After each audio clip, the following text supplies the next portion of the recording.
Bonjour tout le monde. Donc maintenant c'est le live YouTube sur les petites maisons d'édition. Donc le festival souhaite à chaque édition éclairer, mettre en lumière ce qu'on peut appeler une cause ou en tout cas une question particulière. Aujourd'hui, c'est la petite édition, les petites maisons d'édition. Les petites maisons d'édition, c'est un travail presque de militants. C'est des gens qui mettent en lumière des idées, qui mettent en lumière des poètes, qui mettent en lumière des façons de faire, et souvent, presque tout le temps, sans en vivre particulièrement. Donc, pendant cette émission, on a 3 familles de petites maisons d'édition. On a la famille livre d'art, livre-objet, le travail à façon, la typographie. Et on aura Agathe, qui représente les éditions Agathe Domino, et Théo qui représente le collectif Silo. Ensuite, on a la famille idées, donc c'est des idées et des récits de vie et des récits de lutte. Et ensuite, on aura la famille mots avec la poésie et la littérature. Donc je commence par Théo. Donc présente-nous ta maison d'édition. Dis-nous ensuite quel a été ton parcours pour jusque-là, puis pourquoi. Et pour finir, tu nous expliqueras quelles sont tes joies et tes peines dans cette activité. Donc moi, je mène du coup une initiative qui s'appelle donc le collectif Silo. Donc c'est un collectif, c'est surtout un lieu en fait qui est situé pas loin d'ici, à Cannes-Éclairant, dans le Gard, dans une ancienne cave coopérative viticole. C'est un lieu où j'ai grandi, qui est une ancienne cave à vin du coup, et surtout un grand atelier typographique que mon père a monté il y a 33 ans maintenant. Et donc moi j'ai un peu baigné là-dedans toute ma vie, et j'ai décidé, un peu naturellement vers 18 ans, de me mettre à pratiquer la typo. Et aussi rapidement à inviter des gens à essayer des choses dans cet espace, dans cet atelier qui est assez singulier quand même. Et dans ce bâtiment qui est aussi assez singulier puisque c'est une ancienne cave à vin réhabilitée en atelier, et que moi j'étais pas mal au contact de musiciens, musiciennes de la scène expérimentale à Lyon. Donc j'ai proposé à ces gens de venir faire de la musique, faire du son dans les espaces acoustiques spécifiques de la cave, donc dans notamment des cuves à vin abandonnées qui ont des propriétés acoustiques assez exceptionnelles, des réverbes très longs, quoi. Donc au début on a monté comme ça, on se retrouvait chaque année avec des amis pour des moments de création, de résidence en fait sur place. Et puis petit à petit, il y a eu l'envie de formaliser un peu ça. On a monté une asso et le bouche à oreille a opéré. Du coup, chaque année maintenant, il y a du monde qui vient, des musiciens, des musiciennes pour faire de la musique. Et aussi des auteurs, des autrices, des poètes qui viennent aussi dans l'atelier avec qui je fais mes ouvrages. Donc moi, je fais surtout ça. J'aime bien travailler avec les gens qui sont à l'origine des textes et qui ont des approches aussi souvent plastiques de la matière texte. Et du coup, on travaille en résidence ensemble autour de la prise en charge de leur texte. On choisit, on fait tout de A à Z à l'atelier, quoi. On fait des livres un peu à la manière c'est à chaque fois des chantiers, quoi. On prend un mois, plusieurs semaines pour avancer dans la fabrication des ouvrages de A à Z, quoi. Voilà. D'accord. Et dans cette activité, tout se passe bien. Il n'y a que des joies ou il y a des choses qui sont plus compliquées? C'est compliqué, surtout pour faire sortir les livres de l'atelier, pour qu'ils existent à l'extérieur. C'est plutôt là où ça pêche, pour moi en tout cas. Moi je fais des ouvrages, j'accueille des gens dans l'atelier, ça c'est chouette, mais après c'est plus mais comme beaucoup, je crois, l'aspect diffusion, distribution qui est un peu difficile, quoi. faire exister les livres a posteriori, c'est ça qui est un peu compliqué. Mais sinon, non. Enfin, j'ai de la chance. J'ai un atelier typo dont j'hérite, donc c'est pas rien. Et du coup, j'ai le matériel, j'ai l'outil de production chez moi, quoi. Donc du coup, je peux m'en servir et c'est super parce que c'est un outil qui est pérenne, voire un peu inusable. C'est ça qui est beau, je trouve, dans la typo, quoi. Les presses, elles nécessitent très peu d'entretien. Les caractères typo, avant de les user, il faut vraiment y aller. Donc du coup, on est autonome pour créer des ouvrages dans des quantités relativement limitées, hein, mais on ne fait pas des gros tirages. Mais c'est super de se sentir complètement autonome sur la fabrication des ouvrages en question. Ouais. Donc Théo, il est présent ici et on peut venir te voir parce que moi j'y suis allée, c'est un endroit c'est magnifique et c'est extrêmement accueillant. Et sinon, qui organise aussi des concerts. Ouais. Et donc, explique-nous où se situe... l'ancienne cave coopérative, elle est donc dans le village de Canet-Cléran. C'est un petit village qu'on trouve en direction de Sommières, en partant d'ici. C'est un lieu qui est ouvert à tous et toutes, surtout du mois de mars au mois d'octobre, parce que sinon il fait quand même vraiment froid l'hiver dans l'atelier. Il y a une programmation du coup en sortie de résidence pour les artistes musiciens et musiciennes. On organise des concerts, on essaye de faire un petit festival tous les 2 ans aussi autour des musiques plutôt acousmatiques et tout ça. Et puis sinon, il y a des ateliers qui sont organisés, il y a moyen de venir pour bricoler des choses aussi en typo. On a un atelier, ma soeur a un atelier litho aussi juste à côté, donc c'est chouette. Puis voilà, moi je bosse avec les gamins des alentours, mais pas que, aussi différentes structures autour des recueils d'ateliers d'écriture, beaucoup. Oui. Donc voilà. Enfin, en tout cas, les portes sont ouvertes, il ne faut pas hésiter à passer. D'accord. Donc Théo, qu'on retrouve à Canet-Claret. Et maintenant, Cléran. Canet-Cléran. Maintenant, on passe à Agathe. Donc Agathe, multifacette, puisque Agathe, on l'a vu hier en DJ7, et maintenant on la retrouve en éditrice. Donc Agathe, elle est à Saint-Hippolyte. Je te passe la parole. Donc dis-nous comment s'appelle ta maison d'édition, ce que tu fais, et puis comment tu en es arrivé là. Et pourquoi, et puis après ce qui est facile et ce qui n'est pas facile. Ok, alors bonjour. Donc oui, je m'appelle Agathe Domino et je suis à la tête de la maison d'édition Édite des Pavés, que je qualifie comme une micro-maison d'édition. Tu parlais tout à l'heure des petites maisons d'édition. J'ai l'impression qu'elle est encore plus petite qu'une petite maison d'édition parce qu'elle est...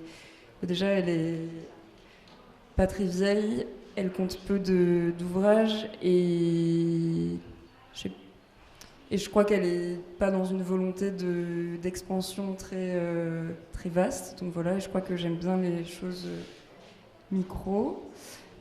Qu'est-ce que je peux dire que pour moi, l'envie de faire ça, elle est née déjà du fait que j'ai eu une formation en images imprimées aux Arts Déco de Paris. Donc j'ai été amenée à pas mal travailler autour de moyens d'impression artisanaux comme la sérigraphie, la gravure. Et après, je pense que j'ai juste beaucoup d'amour pour le papier en général et tout le matériel qui permet d'imprimer, relier, que ce soit des choses de bureau, d'administration ou des choses plus précieuses comme des presses ou des choses comme ça. Donc je pense que c'est né d'une envie de toucher ces matières et de travailler avec. Et aussi, je voyais vraiment l'idée de monter une maison d'édition comme un prétexte pour faire des choses collectivement et des rencontres et m'allier à d'autres personnes autour de projets qui, du coup, là, prennent la forme de livres. Et voilà, pour moi, ouais, le livre, c'est un peu bateau, mais c'est vraiment une manière donc de fédérer et de faire circuler des paroles, des récits, des pensées. Voilà. Et qu'est-ce que je pourrais dire d'autre ? Ah oui, non, et je voulais dire, Oui. pardon, excuse-moi, mais quand je voulais dire micro aussi, c'est dû aux moyens aussi qui sont mis en place pour faire ces livres. C'est-à-dire que c'est des choses que je fais depuis 5 ans, vraiment sur un petit bureau chez moi. Enfin, je veux dire, il n'y a pas de grands moyens, il n'y a pas de... C'est assez intimiste en fait comme pratique, quoi. Je sais pas comment dire autrement, mais je trouve c'est important de préciser. Que du plaisir ?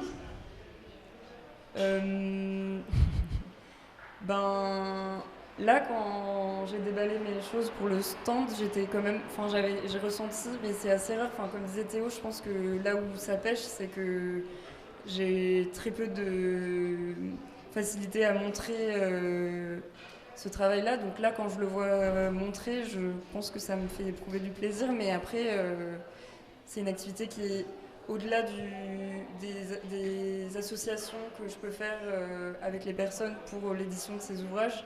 C'est quand même une activité qui est assez intimiste, voire solitaire peut-être. Et donc je dirais oui, du plaisir, mais aussi beaucoup de doutes. Je pense que là, dernièrement, j'ai pas mal remis en question les premières éditions que j'ai faites, et je pense que j'ai envie de plus me poser la question de qui j'édite, pourquoi, et du coup à qui je laisse avec qui je m'associe et quelles paroles j'ai envie de... Paroles ou images d'ailleurs, parce qu'il n'y a pas que des textes, mais qu'est-ce que j'ai envie de mettre en avant, quoi. Avant, je pense que c'était plus fabriquer ces objets à tout prix. Maintenant, je crois que j'ai plus envie de me poser la question avec qui et pourquoi, parce que comment, je crois que, comme je l'ai dit, je suis assez contente de comment. Mais voilà. Merci Agathe. De rien. Donc on te trouve dans le salon et, voilà. Et sinon on peut sinon on peut me trouver... j'ai diffusé quelques livres dans des librairies à Paris surtout. Là je compte le faire à Marseille. Mais voilà, c'est timide. Dans mon salon, sur internet, sur mon site internet. Voilà, à ton suivre. Site internet. Et quelle est l'adresse? C'est Agathe, agat.domino, domino,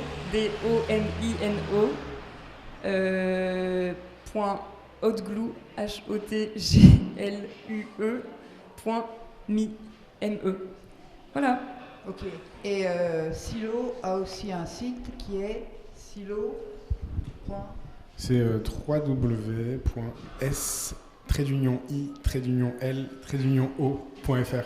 Le trait d'union, c'est le tiré du 6, mais en fait, c'est un trait d'union. Ok. Et merci à tous les deux. Donc là, on fait une pause et on va passer au livre d'idées, au récit de vie. Et je passe la parole à Christian. On fait une pause.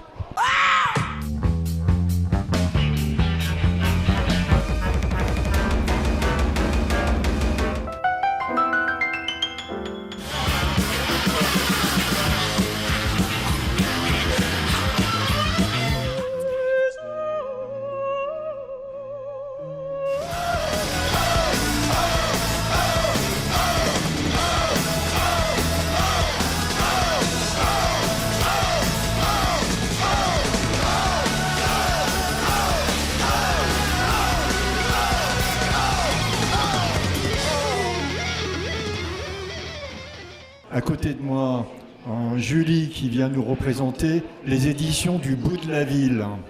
Et puis Xavier qui lui représente une nouvelle petite maison d'édition, L'Île aux Fleurs. Pour ceux qui connaissent le film, pour ceux qui connaissent le Mas d'Asile et pour ceux qui connaissent les difficultés de la vie. Voilà 3 noms, pas trop mal choisis ma foi. Comment comment vous en arrivez à appeler vos éditions les éditions du bout de la ville? Comment vous arrivez au bout de la ville? Comment vous arrivez au Mas d'Asile? Et comment tout ce projet se met en route? On a monté les éditions il y a 12-13 ans. On a monté les éditions du bout de la ville il y a 12-13 ans. 13 ans, en fait, l'année qui a suivi l'accident nucléaire, la catastrophe nucléaire de Fukushima. On était déjà au Mas d'Asile à ce moment-là. On est 4 dans les éditions du bout de la ville. Et la catastrophe de Fukushima a lieu en mars 2011. Pour tout un tas de raisons que je peux développer plus tard, on s'est retrouvés à 3, Floréal Klein, Pierre Guérinet et moi, Julie Egon, à écrire ce livre sur Fukushima. On s'est dit, il faut rapidement écrire sur cette catastrophe, puisqu'on était déjà très instruits de comment ça s'était passé pour Tchernobyl.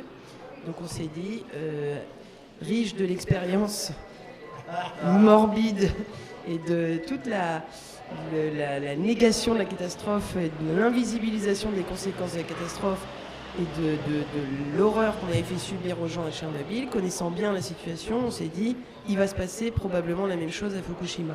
Malheureusement, l'histoire nous a donné raison, et même presque pire que ce qu'on pouvait s'imaginer encore à l'époque. Donc, 2011, la catastrophe de Fukushima a lieu. 2012, pendant un an, on travaille, on écrit, et on se documente, on correspond avec des Japonais, etc., des Japonais, des Japonaises, et on fait tout un travail d'analyse. On travaille comme des porcs. Et en 2012, on sort ce livre qui va être un des livres écrits sur Fukushima. Il n'y en a pas eu beaucoup, donc il est là, si vous voulez voir. Livre d'ailleurs, au passage, qu'on a augmenté, actualisé et augmenté l'année dernière. Donc il est ressorti l'année dernière à l'occasion des Jeux Olympiques de Tokyo, au cours desquels, Tokyo se situant à une centaine de kilomètres de Fukushima, même pas, 80 km. Et donc les Jeux Olympiques de Tokyo, il y a toute une partie des épreuves qui avaient lieu carrément en territoire contaminé, officiellement, il n'y avait pas de problème, la preuve. Et les Jeux Olympiques ont servi de preuve pour dire qu'il n'y avait pas de problème avec le nucléaire, parce que regardez, s'il peut y avoir des athlètes et des épreuves sportives, c'est bien la preuve que les gens peuvent y vivre. Et voilà, c'est tout l'enjeu, c'est peut-être une autre discussion. Mais en tout cas, ça c'est notre point de départ. Donc on part nous vraiment du nucléaire, critique du nucléaire, par le biais de la critique de la gestion sociale des catastrophes nucléaires. Dans le premier Oublié Fukushima, toujours dans la réédition, il y a d'ailleurs une interview de toi, de Christian. Alors vous, voilà. À part des gens comme moi ou des Japonais autour du nucléaire, vous avez donné la parole à travers vos livres à plein d'autres gens.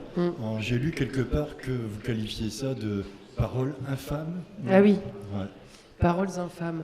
En fait, l'objet de nos éditions, c'est de donner la parole à des gens qui ne l'auraient pas facilement, en tout cas qui ne seraient pas destinés à écrire des livres, parce qu'écrire des livres, c'est quand même extrêmement fastidieux, comme chacun sait, je ne sais pas si vous savez, mais c'est hyper fastidieux.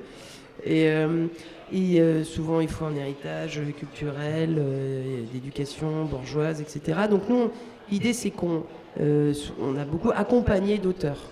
Donc des gens, soit des gens qui étaient à Fukushima, ou des prisonniers, beaucoup de gens qui sont en prison ou qui ont fait de la prison, des éleveurs. On a deux livres sur la question de l'agriculture, etc., etc., etc.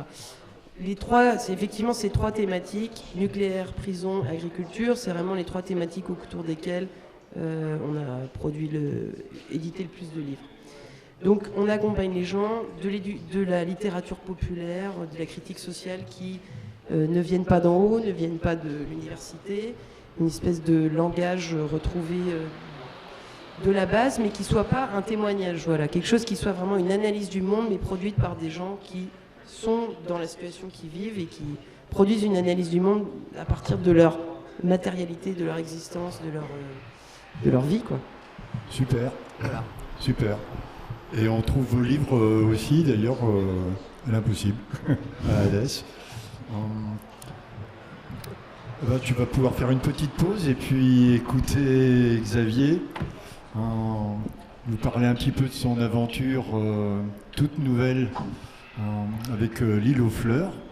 Bonjour Xavier. Bonjour.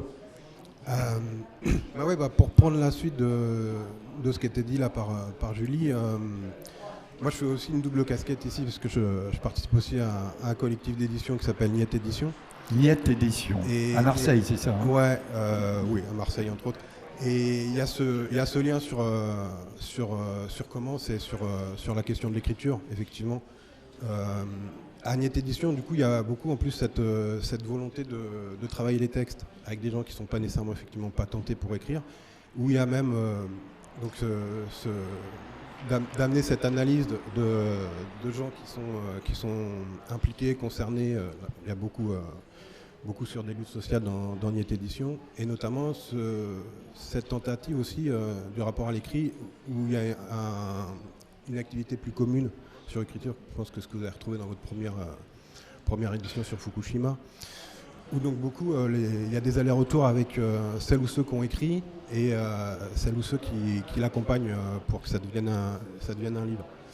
Même voire des fois avant que ça soit écrit, il y a certains textes comme Te plains pas, c'est pas l'usine, où il y a eu d'abord beaucoup d'entretiens avec l'autrice pour comprendre c'était quoi le sujet, et à partir de ces entretiens, ça a donné une matière pour que ce soit écrit, où elle avait la main dessus, mais où il y avait d'autres camarades autour d'elle qui l'accompagnaient, qui avaient les mains dedans, les mains dans la pâte aussi. Et ça, c'est une expérience qui détermine un rapport à l'écrit et du coup aussi à l'édition. Pourquoi éditer, diffuser? Puisqu'à la fin, on en fait quand même une marchandise vu qu'on est dans des librairies. Mais ce parcours, ce point de départ, c'est ça. Effectivement, qu'est-ce qu'on a à dire sur ce monde ou dans ce monde, puisqu'on n'arrive pas à y échapper. Voilà. Il n'y a pas d'en dehors possible. Comment? Il n'y a pas d'en dehors possible. Malheureusement, on l'a cherché, mais on ne l'a pas trouvé. Et après l'île aux fleurs, il y a un peu une continuité de ça, en essayant d'aller chercher un peu différemment comment travailler les textes, mais c'est toujours... Parce qu'il y a déjà beaucoup de production, il y a déjà beaucoup à lire, donc des fois on peut se poser la question de vraiment l'utilité de republier, de participer comme ça à cette grande pyramide de Ponzi qui est la vente des livres. Mais bon, il y a aussi cet aller-retour avec l'écrit, avec les personnes, et cette envie de trouver à partager. Après, c'est des livres parmi d'autres, effectivement. Et dans l'île aux fleurs, il y a un peu cette idée de continuer ce travail, mais un petit peu différemment de ce qu'on a peut-être l'habitude de faire, pour renouveler un petit peu l'expérience. Mais je me retrouve dans ce que tu disais sur la matérialité de ceux qui écrivaient. Le premier livre de l'île aux fleurs, c'est Mike Davis qui, ses premières années d'études de la géographie, et où il a beaucoup écrit sur l'urbanité à Los Angeles, c'était quand il était chauffeur-livreur, il livrait des Barbies dans tout Los Angeles, et c'est comme ça qu'il a commencé à étudier l'urbanisme et Los Angeles. Donc voilà, c'est un fil qui se tire avec un peu d'autres projets, notamment des réductions de Polmatic, où il y a aussi beaucoup cette réflexion sur l'autodidaxie. Yes. Voilà. Je pense que celles et ceux qui nous écoutent se rendent compte que les gens qu'on a ici, particulièrement ces deux beaux spécimens de la petite édition, on n'est pas prêt de les voir édités chez Bolloré et compagnie, quoi. On se rend compte tout de suite que votre démarche, comment vous y arrivez, comment vous faites ça, j'imagine qu'il n'y a que des gens comme vous, quoi, pour se lancer dans des trucs de dingue pareil, quoi. Le truc, c'est déjà de ne pas trop se poser de questions avant de le faire, je pense. Parce que si je m'étais posé trop de questions, voilà. Notamment, par exemple, quand tu parlais avec Insa, qui est vraiment un vieil ami de l'adolescence, etc. Effectivement, on a publié une sorte de recueil de nouvelles avec un CD, parce que ça se faisait encore de faire des CD en ces temps-là. Et on a commencé, en fait, on voulait parler des émeutes de 2005, on ne savait pas trop comment en parler, et puis finalement, on s'est mis à écrire des nouvelles, beaucoup à quatre mains, tous les deux. Et puis on a rassemblé d'autres textes et on a publié ce recueil de nouvelles. On ne savait même pas comment le diffuser. Moi, j'étais très naïf. J'ai appelé un diffuseur que je pensais militant en leur disant voilà, on est deux, on a une association, parce qu'on avait une association à l'époque pour essayer de produire un peu de musique ou des choses comme ça à Sarcelles. On vient de publier un recueil de nouvelles avec un petit CD. On cherche à le diffuser, comment ça se passe. Et bien sûr, il n'y a pas eu de suite parce que c'est pas comme ça que ça fonctionne. Donc voilà, maintenant après il y a d'autres étapes. Voilà, par exemple là l'idée c'est un choix de dire j'ai quand même envie d'être diffusé, d'avoir un diffuseur pour que ça m'épaule parce que sinon c'est un travail qui est très prenant, même s'il peut être assez passionnant d'aller rencontrer, de faire plein de salons pour rencontrer les gens. Et du coup d'accepter que ça soit une marchandise à un moment donné, mais pour qu'il soit un peu plus facile à trouver. Parce que c'est vrai que la littérature, elle appartient quand même elle appartient à la bourgeoisie. Réellement, on le voit dans sa mode de production, et aussi pour être écrivain, il ne faut pas seulement une chambre à soi, il faut aussi une rente de $10 000, parce que c'est la suite de la phrase de Virginia Woolf. Et bon, on essaie pas de s'y affranchir, on n'y arrivera pas, de bousculer un petit peu ça, mais si on a leur arraché une petite partie de la littérature. Yes. On a la chance d'avoir des 3 personnes qui s'occupent de la librairie de l'Impossible à Alès qui rejoint notre table. Parce que c'est aussi grâce à des gens comme toi qui sont quand même diffusés un peu plus largement que s'ils faisaient juste du porte-à-porte, ce qu'ils ne font même pas d'ailleurs. Il faut quand même quelques lieux de distribution, quoi. Ouais. Et vous en êtes un de particulier à Alès, l'Impossible.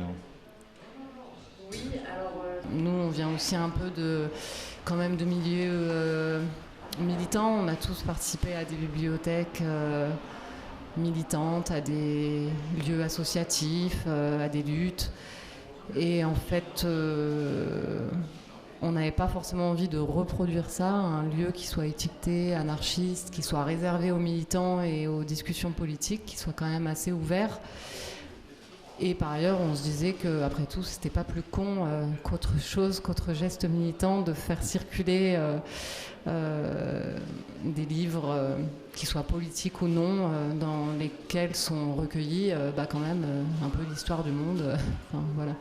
C'est ce qui rend complètement, je me rends compte, complètement légitime. Vous venez de légitimiser votre présence ici dans ce festival où on a justement ce gros brassage de la culture, la poésie, l'anarchisme, la liberté, la beauté.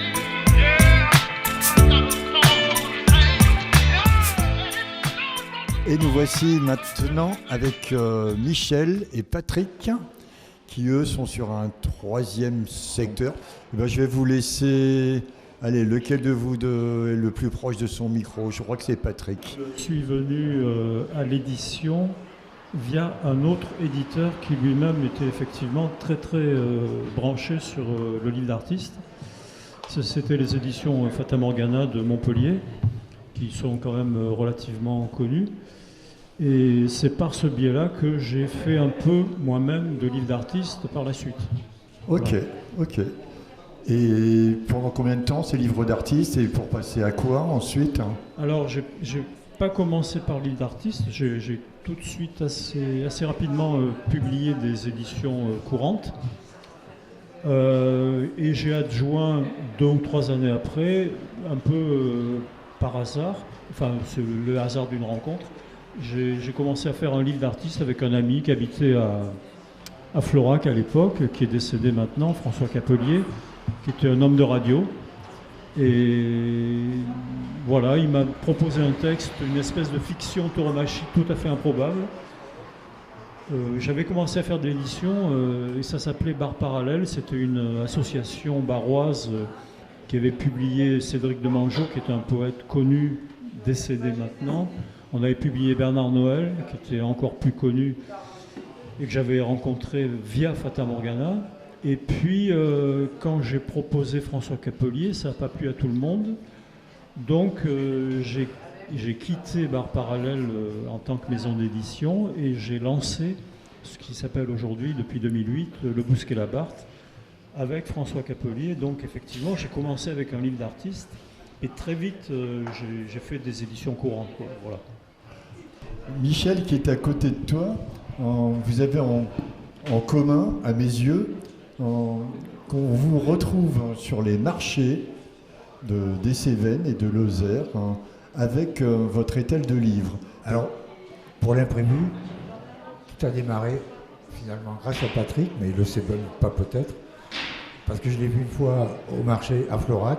J'ai trouvé ça juste incroyable, un gars qui se trimballe sa table, le catalogue, et lorsqu'on a fondé l'Imprévu, l'association qui n'a pas qu'un but d'édition, je me suis dit c'est évident, on va aller faire les marchés. Alors on fait les marchés de Saint-Jean, de Sainte-Croix, de La Salle, Saint-Hippo quelquefois, Anduze où ça marche un peu moins bien. Désolé pour les Andusiens. Voilà, tout a commencé comme ça, avec cette idée aussi d'une revue qui est qui n'a rien de militant, on va dire. Peut-être quelquefois engagé, mais pas tant que ça. C'est avant tout un cabinet de curiosité. J'aimerais bien vous entendre sur vos coups de cœur que vous avez parmi les livres que vous nous proposez, y compris si le coup de cœur, c'est justement le livre que tu as écrit le plus récemment, Michel. Alors oui, personnellement, je viens de sortir un roman, Cantique de la rivière, QUAN. Sinon, on a fait aussi une traduction d'un conte fantastique japonais, ça c'était en décembre l'an dernier. Mais on a aussi Alice Petit. Je ne voudrais pas oublier de citer Alice Petit, qui est cofondatrice de l'Imprévu, qui a 2 romans qui sont présents là sur la table. Voilà, sinon moi j'avais commis un petit essai sur les représentations du castor dans la littérature, les arts et la politique. Ça c'était il y a 3-4 ans. Voilà, on fait notre petit bonhomme de chemin en publiant 1, voire peut-être passer à 2 livres par an. Et surtout, pour revenir à la revue c'est 22 numéros depuis 5 ans, mais à partir de l'année prochaine, elle sera semestrielle et montée en livre plutôt qu'en brochure un peu foutraque.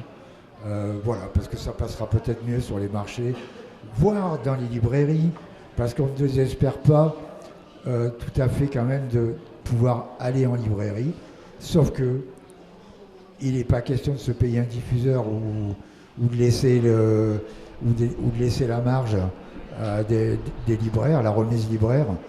C'est juste impossible pour notre toute petite production, quoi. D'ailleurs, Julie nous a un petit peu quitté là-dessus tout à l'heure en disant que ce truc de la diffusion de vos œuvres, ça va être la question pour elle des 10 années à venir, quoi. Clairement. Ouais. Patrick, tu peux te lâcher un petit peu sur ton coup de cœur. Les coups de cœur, mais non, le problème c'est que j'en ai plusieurs. J'en ai plusieurs et il y a notamment quelqu'un qui était de Saint-Jean-du-Gard que j'ai publié il y a plus de 10 ans, qui s'appelait Gilles Delcuse, qui avait écrit un livre dont j'avais adoré le titre. Ça s'intitule « Il faisait soleil demain ». Et je trouvais que ça pouvait presque résumer le thème du festival, ce titre-là. « Il faisait soleil demain », je trouve que ça dit beaucoup de choses. Donc ça a été un coup de cœur dans cette histoire. Et j'ai réussi à tellement bien défendre ce livre qu'il a été aidé par la région. Enfin, je veux dire, j'ai eu des aides de la région pour publier ce bouquin d'un illustre inconnu. Qui l'eût cru. Voilà. Il doit se marrer. Voilà, ça c'était. Je tenais quand même à dire ça en premier. Mais par contre, des coups de cœur, j'en ai. J'ai publié des auteurs de langue allemande traduits en français par plusieurs traductrices. Bon, donc je suis très heureux, sur lesquels je suis très heureux d'avoir travaillé. J'ai republié des poèmes de jeunesse de James Joyce qui n'avaient jamais été republiés depuis 1905.